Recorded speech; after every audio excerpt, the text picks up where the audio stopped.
কোন কবরে নাফরমানকে যখন নেওয়া হয়, আমি নিজে এই হাদিস পড়াইছি,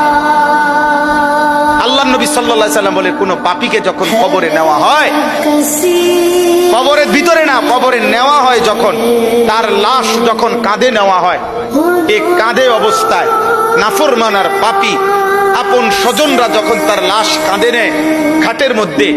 আল্লাহর কসম নবী বলে সে এমন বিকট চিৎকার করে, ইয়া ওয়াইলাতা ইয়া লাইতাহা, হে আফসোস আমার স্বজন, আমার ইলা আইনা কাদ্দামতুমুনি, আরে ফুত তুই আমারে কই নিচ্ছিস, আমার সন্তান, আমার ভাই তুই আমারে কাঁধে নিয়ে ওদিকে নিচ্ছিস কেন, মনে আমারে মাইরা ফেলবে তো, আমারে কবরে বিস্তারে আব্বা,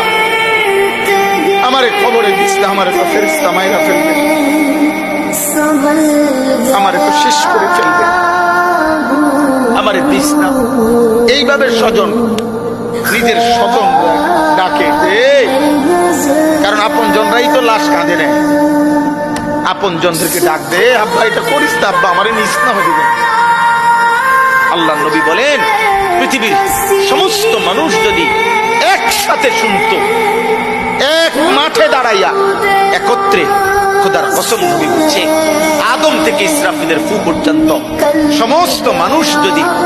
এক মাঠে থেকে একবার জীবনে এই পাপীর চিৎকার একবার শুনতো, আল্লাহ নবী বলেন লাসাইকা, তাহলে সমস্ত মানুষ একসাথে চিৎকার দিয়া বেহুশ হয়ে যাবে।